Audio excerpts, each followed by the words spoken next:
بدقسمتی سے پاکستان میں جب بھی جمہوریت پٹڑی سے اترتی ہے تو ہمارے جو باقی صوبوں کے بھائی ہیں وہ انگلیاں ہماری طرف اٹھاتے. وائسرائے ہند سے پوچھا گیا کہ ہندوستان میں کون حکومت کر رہا ہے تو اس نے کہا ملکہ برطانیہ اور معین الدین چشتی کی خبر. بسم اللہ الرحمن الرحیم. الیکشن کمیشن آف پاکستان میں 2 ممبران کا تقرر کیا گیا ہے. ایک پنجاب سے ممبر لیے گئے ہیں اور دوسرے خیبر پی کے سے ممبر لیے گئے ہیں. پنجاب سے الیکشن کمیشن کا ممبر بابر حسن بھروانہ کو بنایا گیا ہے، سابق بیوروکریٹ ہیں. اور اس کے علاوہ خیبر پی کے سے سابق جج جسٹس اکرام اللہ کو خیبر پی کے کا ممبر الیکشن کمیشن مقرر کیا گیا ہے. ان دونوں کی طرف سے حلف اٹھا لیا گیا ہے. اکرام اللہ کے بارے میں ہم زیادہ نہیں جانتے، لیکن بابر حسن بھروانہ کے حوالے سے ہمیں کچھ معلومات ہیں. بابر حسن بھروانہ سابق بیوروکریٹ ہیں. بابر حسن بھروانہ صاحب کو جتنا میں جانتا ہوں اس بنیاد پر میں کہہ سکتا ہوں کہ وہ انتہائی دیانتدار آدمی ہیں، ایماندار آدمی ہیں. جب مجھے پتہ چلا کہ بابر حسن بھروانہ صاحب کو الیکشن کمیشن کا ممبر تعینات کیا جا رہا ہے تو میں نے ان کو فون کیا تھا. ان کی طرف سے کہا گیا کہ میں اللہ تعالیٰ سے دعا کرتا ہوں کہ اللہ تعالیٰ مجھے صحیح فیصلے کرنے کی توفیق عطا فرمائے. کچھ لوگوں کی طرف سے کہا جا رہا ہے کہ بابر حسن بھروانہ صاحب مسلم لیگ نون کے حلقوں کی چوائس ہیں. اس میں شک کی کوئی گنجائش نہیں ہے کہ بابر حسن بھروانہ صاحب کو مسلم لیگ نون کی حکومت کی طرف سے الیکشن کمیشن کے ممبر کے طور پر تجویز کیا گیا تھا. اور راجہ ریاض جن کو آپ جیسا بھی اپوزیشن لیڈر کہہ لیں، ان کی رضامندی سے بابر حسن بھروانہ کی تعیناتی ہوئی ہے. بابر حسن بھروانہ صاحب کا ہم نے کوئی چند ماہ پہلے ایک انٹرویو کیا تھا.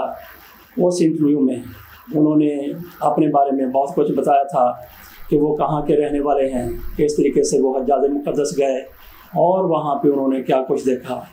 انہوں نے بھارت کے دورے کی بھی اس انٹرویو میں بات کی تھی کہ وہ کس طریقے سے بھارت کے دورے پر گئے تھے اور وہاں پہ ان کو کن لوگوں کے ساتھ ملاقات کا موقع ملا تھا. وہ یہ بھی کہتے ہیں کہ وہ بھارت گئے تھے، لیکن اس کے بعد بھارت کے ایسے رویے سامنے آئے کہ انہوں نے فیصلہ کر لیا کہ وہ کبھی بھارت آئندہ نہیں جائیں گے. بابر حسن بھروانہ صاحب ایک لٹریری آدمی ہیں، کئی کتابیں لکھ چکے ہیں. اس انٹرویو کے دوران ساجد خان صاحب بھی ہمارے ساتھ شامل تھے.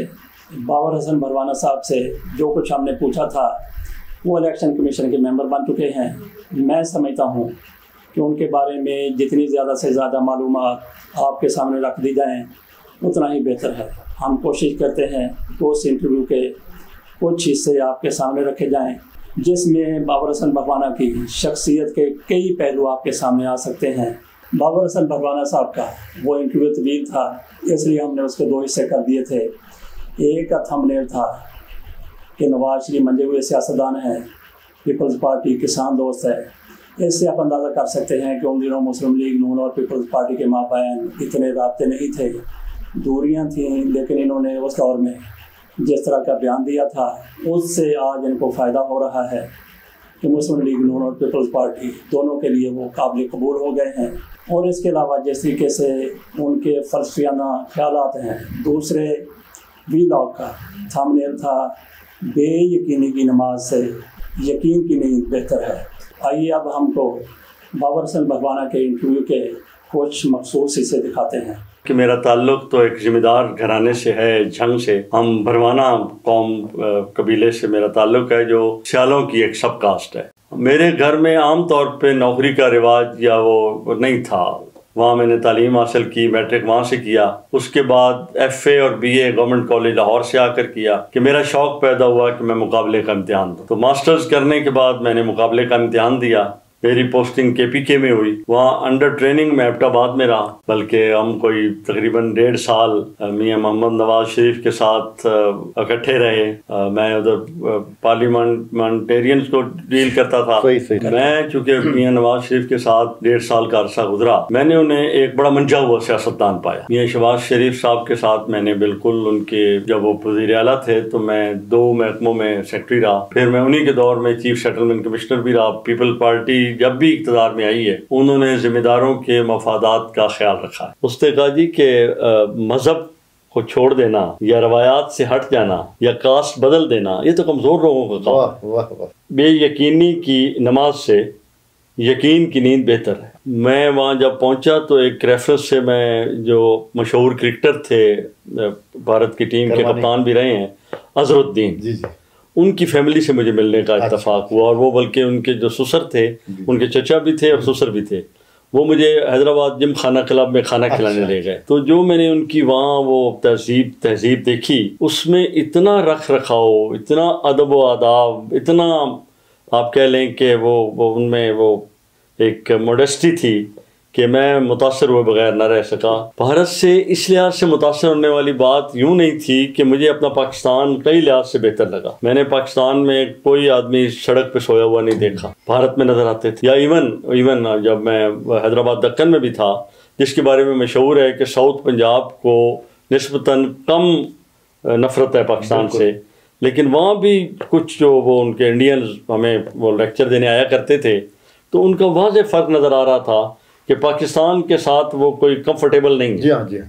دہلی میں آ کے تو یہ بہت واضح نظر آیا۔ بالکل ہمارے ہاں اگر کوئی مائنورٹیز سے کسی ہندو یا سکھ یا کرسچین ہو تو ہم لوگ اس کو رسپیکٹ دیتے ہیں عام طور پر۔ بالکل ہمارے ہاں بھی ایسے لوگ ہیں جو ان کے مندروں کو جلا دیتے ہوں گے یا گرجوں پہ حملے کرتے ہوں گے، لیکن عام طور پہ عام پاکستانی مسلمان مائنورٹیز کی حفاظت کرتا نظر آتا ہے۔ بالکل ہم اجمیر شریف تو اسپیشل گئے جی، ایک شتابی ایکسپریس ان کی ٹرین چلتی ہے جو دہلی سے جاتی ہی اجمیر شریف ہے۔ تو میں اپنی بیوی بیٹا اور ہم وہاں پہنچے تو مزار کے باہر تو جو ہم نے ماحول دیکھا وہ تو تھوڑا سا اچھا نہ لگا، لیکن جب ہم مزار میں پہنچے تو وہاں پہ تقدس بھی تھا، جمال بھی تھا اور جمال بھی تھا اور جلال بھی تھا۔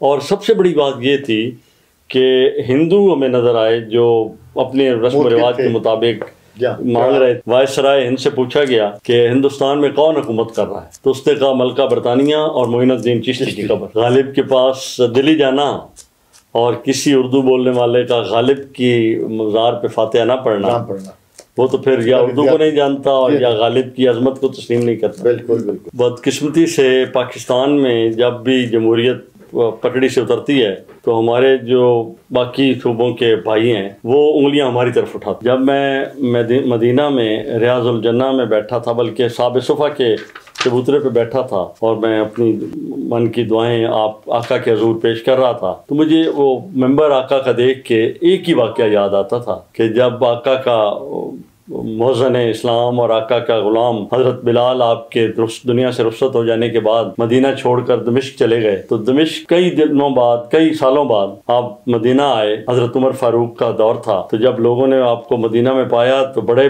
جوش میں آئے مدینہ والے، انہوں نے التجا کی کہ مؤذن رسول آج آپ اذان دیں۔ حضرت بلال نہیں چاہتے تھے کہ بڑی مشکلوں سے حضرت عمر نے کہا کہ ان کو حضرت حسنین سے کہلوایا جائے، امام حسن اور حسین دونوں بھائی ان کو کہیں گے تو یہ انہوں نے بھی کہا کہ آپ ضرور اذان دیں۔ تو بلال وہ ممبر پہ کھڑے ہوئے، اذان شروع کی، لا الہ الا اللہ تو کہہ گئے۔ جب اشہد ان محمد پہ آئے، جب حضور کی زندگی میں وہ جب اذان دیتے تھے تو حضور کی طرف اشارہ کرتے تھے، اشہد ان محمد رسول اللہ۔ اب جب وہ اشہد ان محمد رسول اللہ کہنے لگے تو آگے روضہ مقدس کو پایا تو آپ بے ہوش ہو کر گر پڑے، اور سارے مدینے میں جو آیا ہوا تھا اذان سننے، نہ صرف سناٹا چھا گیا بلکہ آنسوؤں کی لڑی بند ہونے پہ ہی نہ آئے۔ ایک تو یہ واقعہ مجھے ہاؤنٹ کرتا رہا کہ ایوب خان جب گیا مدینہ منورہ پہنچا تو شاہ فیصل نے کہا کہ ان کے لیے دروازے کھولے جائیں اور انہیں بھی وہاں آگے تک لے جایا جائے۔ تو ایوب خان نے کہا کہ میں جہاں پہنچ گیا ہوں یہ بہت بڑی سعادت ہے، میں اس قابل نہیں ہوں، میں گنہگار آدمی ہوں کہ میں روضہ اقدس کے اندر جا سکوں۔ تو کسی فقیر کو جب میں نے یہ دونوں باتیں سنائیں درویش کو، تو اس نے کہا کہ پھر ایوب بازی لے گیا۔